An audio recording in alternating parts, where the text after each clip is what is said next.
All right, so again, this is kind of a funky unit because it's only on density, like there's nothing else. We are moving away from our chemistry, which it's kind of nice. Physical science, we have chemistry, we have physics, and we have like matter, which is what we're moving into right now. So states of matter and classifying things based on different characteristics is what we're going to spend our next couple units on. A lot of this is going to be review. A lot of things you've already had. This used to be one giant unit, and I've kind of broken it up into 3 units. So density is the first one. It's small. It is a way to identify things. Like there is a set number that is an item's density number. All right, and so it is a physical characteristic of matter or of a certain object. Okay, and so density is our first topic and it's our first unit when we're looking at how to classify things, how to group things. When we get back from Christmas break, we will continue with this classifying and we will look at physical and chemical properties and other ways to categorize or group things. And then there's like a subunit to that, which is states of matter, solids, liquids, and gases, because that's a major way of classifying or grouping things. But because these 3 units all used to be together, it was like overwhelming, like there was so much involved. And none of it's hard, it's just like it went on forever. So I've kind of separated it into 3 smaller units, and it's gone really well since I've done that. So hopefully this is more manageable, kind of putting it in like chunks instead of like a giant unit that goes on forever. But it's a really simple concept for all 3 of them. How do we group things? How do we classify? How do we organize things so that they kind of fit together or like they don't fit together? And you've been doing this since you were little kids in kindergarten, basically. So it's not a really new take on things. But the first one that we're going to start with is density, and it is a physical property. It identifies the amount of mass in a given amount of space. So remember, mass is how much stuff makes up an object, right? How much space it is, we actually call that volume, right? So how much space is it taking up in a given area? So on your notes, I tried to be really mindful and like just give you real small things to fill in because I know that the blanks that I've left you are not very large. So the slides go across 1, 2, drop down 3, 4, drop down 5, 6. So it kind of goes across and then down. Right? So as you're following along on your set. All right, so physical properties are going to be characteristics that we can observe or measure without changing the identity of the substance. So we can't chemically change it and that be a physical property. It can only change maybe like the outward appearance or something, change its size, its shape, but we're not changing what it's actually made of. So for example, I can take a piece of paper and I can rip it in half. Oh my gosh, it's still paper, it's just a different size. I can crumble it up. Guess what? Chemically, it's still the exact same as this. I've not changed it. Now, if I would burn these, then they're no longer the same thing. Like if I burn this one, okay, those ashes are no longer the paper that it came from, right? And so that's a chemical change. We'll get into that more again after Christmas. But I can rip it, you know, I could even color over it or paint over it, and underneath that, it's still the same paper. All right, so those are just physical changes. Okay. So it's still the same paper, even though their size is smaller. And so we're going to look at a lot of these different types of physical properties over the next few units. But the only one that we're going to focus on in this unit is density. All right, so density is a physical property, and each item has its own set density. So there's actually lists where you can search the density of like all of our elements. If you even look up, like we're going to do a lab where we have 3 metal cylinders, and we're going to find the volume and the mass, and we're going to calculate the density, and then from there you're going to use that to identify which metal it is that you're looking at. all right? Because all these metals have a set density. So once you know the density, you can identify the metal based on that density. So it's just a unique identifying characteristic. And so this is where we're gonna get our very first formula. We did math with the radioactive decay and half-life. That is actually more difficult than what we're gonna do for the majority of our math in here. It's not really an equation that we use for half-life. It was just kind of like understanding like a couple different options, like you have different routes if you have 2 times given or 2 sample amounts given. Here you're gonna have a formula and you only have 3 options to rearrange it depending on what it is you're solving for, because you're dealing with 3 total variables. So we're gonna introduce it. It is not gonna be very difficult. This first time we'll spend a little bit more time. The next time we get an equation, like when we get to speed and when we get to velocity and acceleration, it's using formulas. So the process we learned with formulas this unit, it's gonna be something that we use throughout this whole rest of this year.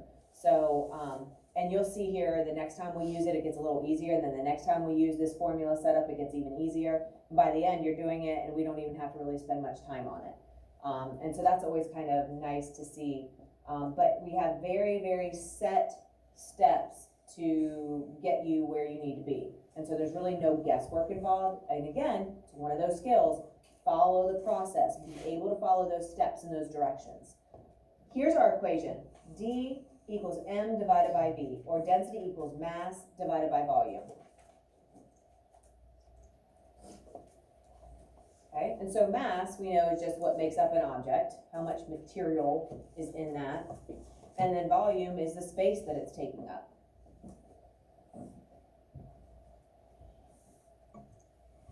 So, you guys, I was actually pretty impressed. Some of you struggled pretty mightily when we got started with half-life, not putting the half-life or not putting the grams or not putting the time with it, depending on what the question was asking for. On the test, when I got those graded last night, you guys made big improvements with that. So I was super impressed with that. Usually it takes a little while to get the hang of the units, but you guys did a great job with that. So I was really impressed with that part. But units are going to be massively important with density as well. So here's some common units that you're going to see. So density could have a mass unit divided by a volume unit, because the units are going to follow the variable. So mass is the variable, so you're going to have some kind of a mass unit, like maybe the gram or the milligram or the kilogram. You're also going to have a volume unit. Volume units can range from like a milliliter, a kiloliter, a liter if you're talking liquids, or like a centimeter cubed, a meter cubed, millimeter cubed if we're talking a solid. And so we'll get into those different variations here in a minute. So mass could be the gram, milligram, or kilogram. Volume, these are typical. Notice how the L's are capitalized, just so that it doesn't look like a 1, like an M1. So putting that capital L makes you realize that it's an L for liter instead of the number 1, which can get confusing, or a capital I, right? So we just always, it's just kind of conventional to make that capitalized. And then if we're dealing with a solid, it's going to be some length unit cubed, and we'll talk about why that is here shortly. Okay, so mass, which is one of the main variables of density, so definitely need to make sure we all understand. But it's a measurement of the amount of matter or stuff that's in an object. Has nothing to do with gravity. Remember, weight is the measure that is dealing with gravity, and we talked about that a lot last year. Sometimes people confuse mass and weight a lot. Mass does not depend on gravity or where something is. Weight will depend on gravity. So like if you go to outer space or you go somewhere else where there's like 0 gravity, then it's going to affect the weight. The mass, or what's making up the object, is not going to change. Right? So we're dealing with mass, not weight. And when if we're talking about mass, it comes in multiple forms, right? Because matter comes in multiple forms: solids, liquids, and gases. And we're going to have a whole unit with our classifying that is all about states of matter. Right? Just understand that sometimes masses are gonna be measuring solids, sometimes they're gonna be measuring liquids, sometimes they'll be measuring gases. Grams are always gonna be the base unit, and remember, from the base unit, following our metric system, we can make that bigger by putting the kilo, the hecta, or the deca in front of it. Because remember, like kilo means 1,000. So if I put a kilo in front of gram, I have a kilogram, right? And so each M&M is a gram, like that's its mass. And so I have 1,000, and yes, there are 1,000 M&Ms in here. So this is technically a kilogram of M&Ms. So one of them is a gram, but when I have 1,000 of them, with that prefix, it becomes a kilo or 1,000 of the grams or kilogram. Okay. We can also have the small version of that, like by putting the milli in front of it. So a milligram is like a grain of salt. So if you have one single grain of salt that you're rolling between your fingers, you can feel that. That would be like a milligram.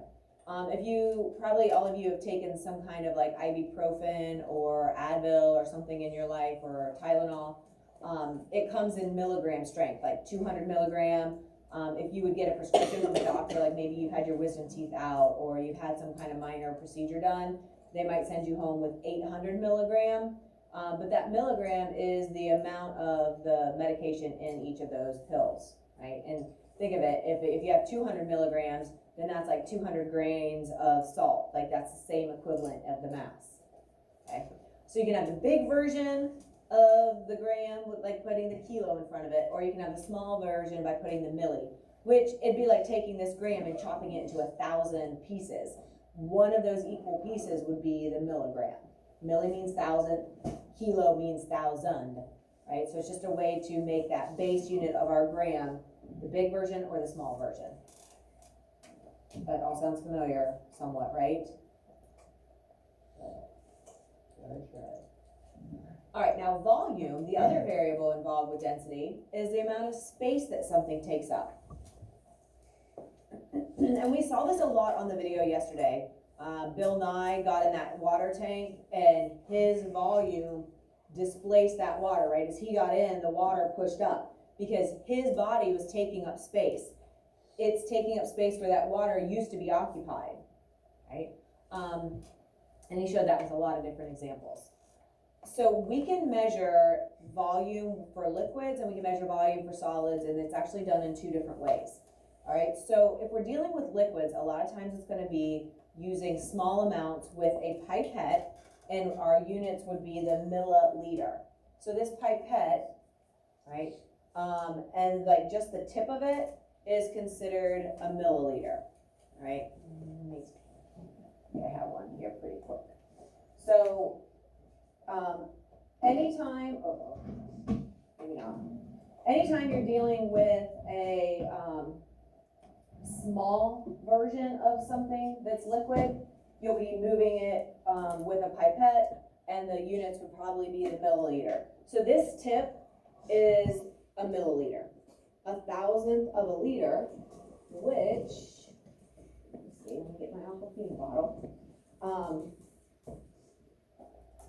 The base unit for measuring liquid volumes is a liter.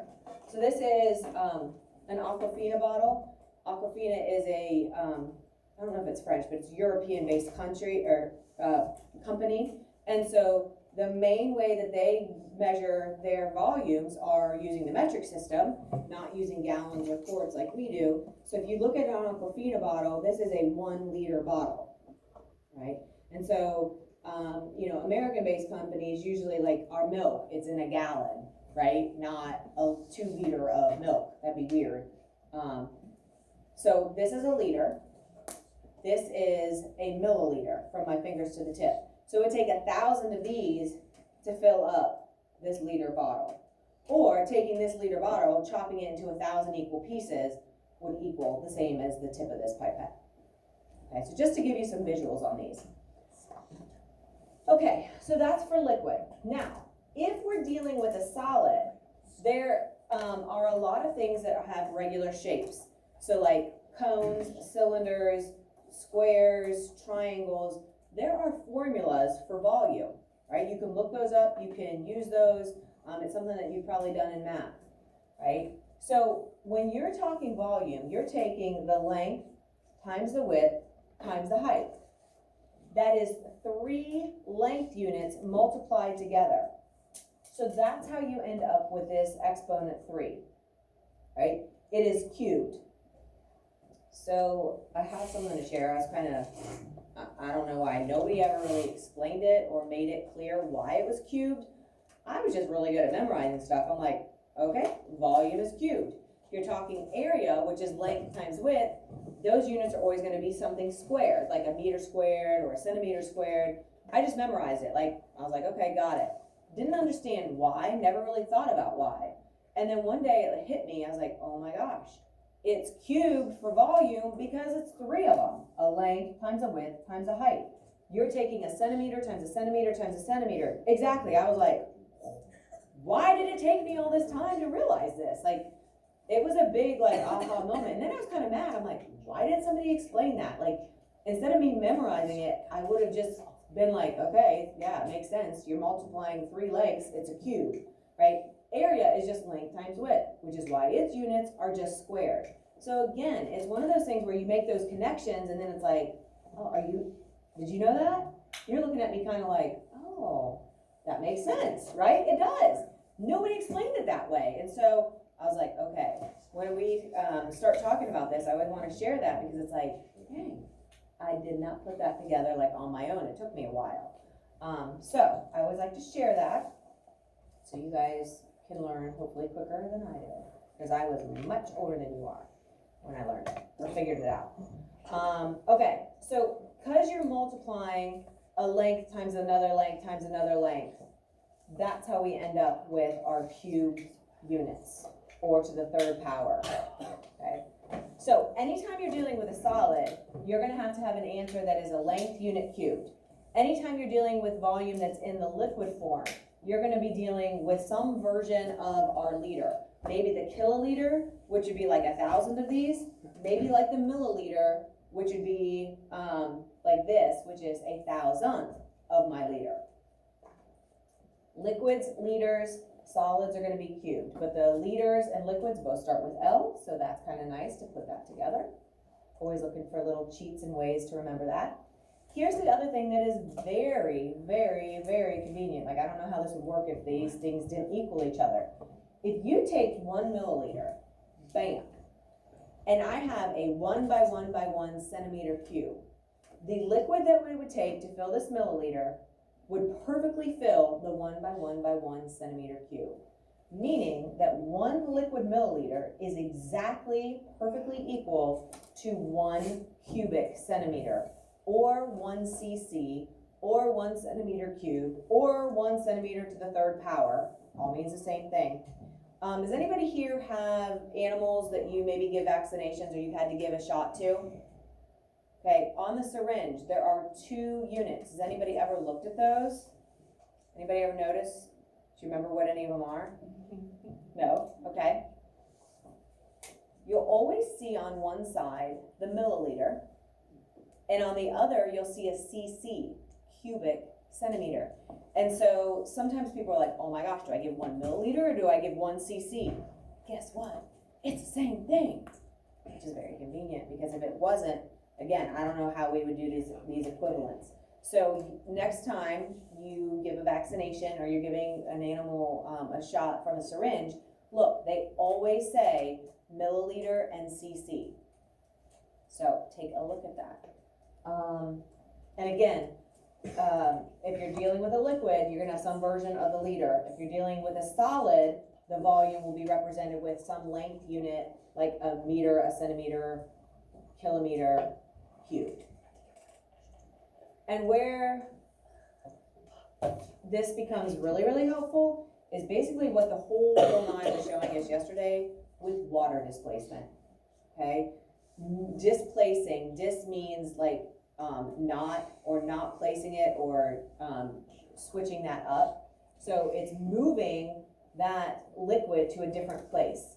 So for a liquid, I don't know why that's, oh, never mind, I didn't know. So for a liquid, typically we're gonna use a graduated cylinder. We have a lab, and again, I'll go over the techniques of using a graduated cylinder and reading it, and then using a triple beam balance when we get to that point. But just remember, a graduated cylinder has markings, and those markings are marking the volume, the liquid volume. So if you have a liquid and you have the volume, if you have a weird shaped object that doesn't have a formula, so like, there's no formula to find the volume of my mouse. There would be a formula to find the volume of, say, my book, right? Length times width times height, right? But not everything has a formula. Not everything is a triangle or a pyramid or a square where you can use one of those equations. So for a weird shaped object like my mouse, which I wouldn't want to put this in water, but we had to, right? You can put it in a cylinder that has a set volume. So I know this is 200 milliliters. I put my unknown or unregularly shaped, weird shaped object in, it is going to displace that water or push it up, just like when Bill Nye got in that tank, or just like when, he showed all those different examples of, pushing that water out of its original position. Oops. And so we're going to be able to find the new volume using these cylinders. Our base unit's going to be the liter. Typically graduated cylinders are milliliters, which is the small version of that, the milliliter. Sometimes if it's like what Bill Nye was showing in that dunk tank, that would be kiloliters. So it'd be 1,000 of these liter bottles. These liter bottles basically fill up 4 standard size bathtubs. That would be a kiloliter, right? To give you kind of a visual of that. Not like the big fancy jacuzzi tubs, the real deep, just like a normal bathtub.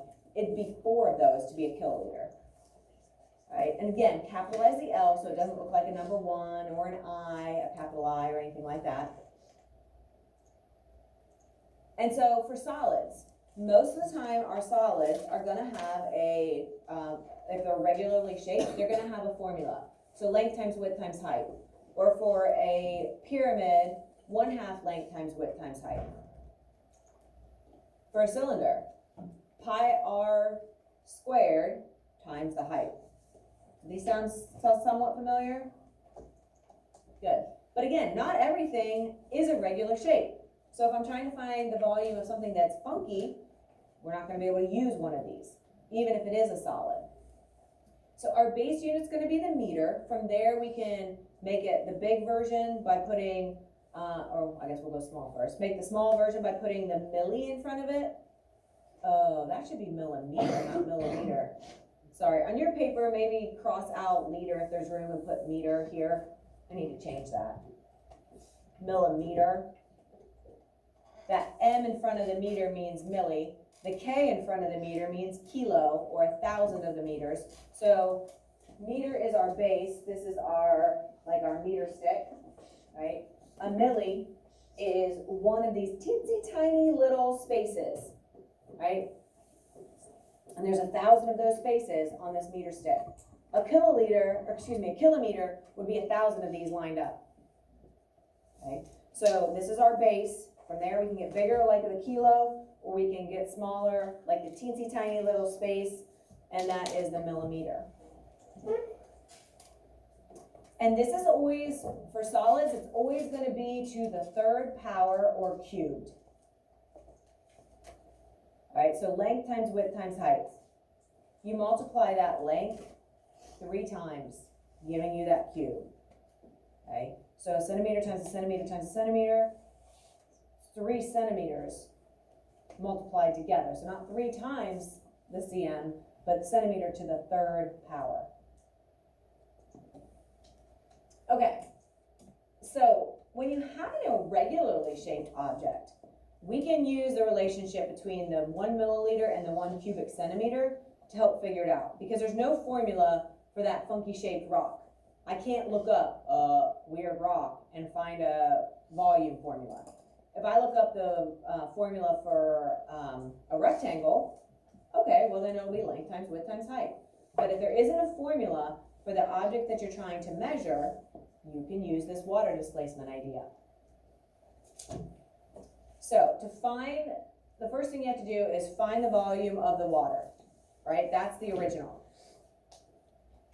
the initial volume.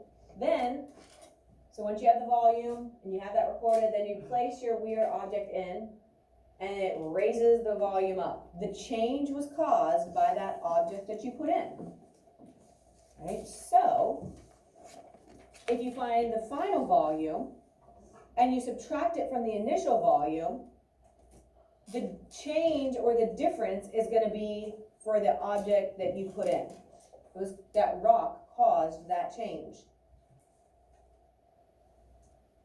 And tomorrow we'll watch this Archimedes video. Bill Nye kind of explained it a little bit, how he determined volume, which was pretty important. But we'll get to that tomorrow. All right, so here's what we do. If I have my original graduated cylinder, and I'm looking at this, and my initial volume is gonna be 17, so there's 15, 16, 17, it looks like they've made it 17.1 milliliters because it's a liquid. I put in this chunk, we'll say it's gold, who knows. We put that chunk in, and then the new volume, or the final volume, is 19.8. All you have to do is subtract those two. The difference, or that subtraction answer, was caused by our weird shaped item, and that is the volume of that weird shaped item. So that hunk of gold would have a volume of 2.7. It's a solid, so are the units going to be the milliliter, or would it be the centimeter cubed? What do you think? Well, technically, the number is the same. The 2.7 is the same. What do you think, Kaden? Centimeter cubed. It would be the centimeter cubed. Milliliter. Yeah, now, if that was melted down, then it would be the milliliter. But the number will be the same, which I totally agree with. But just ask yourself, is the item I'm measuring a liquid or is it a solid? If it's liquid, go with the liter units, in this case the milliliter. If it is a solid, then you go with the cubed units. In this case, it's a centimeter cubed. Okay. Okay, so kind of conceptually, what does this mean? So let me ask you, which one would have the greater mass? A kilogram of feathers or a kilogram of rocks?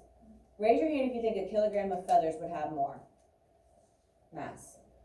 Raise your hand if you think a kilogram of rocks would have more mass.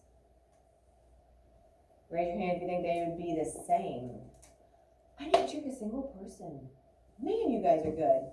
All right, after I just had the big talk you're not aware, usually at least one person. So you would think rocks would have more mass, which they would if you're just talking like one rock compared to one feather. But if they're both a kilogram, then it doesn't matter. Now, would you need a lot more feathers? Probably, right? All right, so density is defined as mass per unit of volume, right? So it's a measure of how tightly packed these molecules are. All right, so if this white box is representing the volume or the space, which one is more tightly packed? This one? Because these look like they're showing, to me, it looks like these are water molecules, where this is an H, and then these are, or two H's, and this is my oxygen, right? So what do you think? Which one is more tightly packed? The one on the left or the one on the right? Who thinks the one on the right is more tightly packed? Who thinks the one on the left is more tightly packed? Yeah, you don't see as many spaces. This would actually be like the solid version of ice, or of water, like ice. This would be, or excuse me, the liquid version. This would be, oh, never mind. Let's just stop. I don't want to, we'll talk about that later. But yeah, it'll get you confused. I don't want to jump the gun here. But you can see the spaces here, right? Because there's spaces, these are more tightly packed than there. So this is going to be more dense than the water, or than the version over here on the right. Okay. All right, so I see the same size square, right? So they're both taking up the same amount of space. which one do you think is gonna be more dense? And remember, density is just kind of looking at which one's more tightly packed. Who likes the one on the left to say it's more dense? Who likes the one on the right? And again, density itself is not too difficult of a concept. Now, here it's very evident to see that there are more molecules compared to here. But here I have 1, 2, 3, 4, 5. Here I have 1, 2, 3, 4, 5.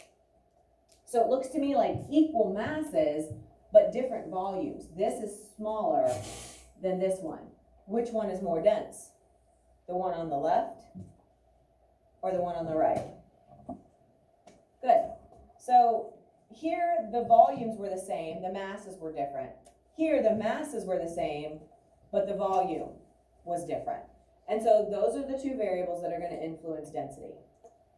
Okay. We're going to stop there.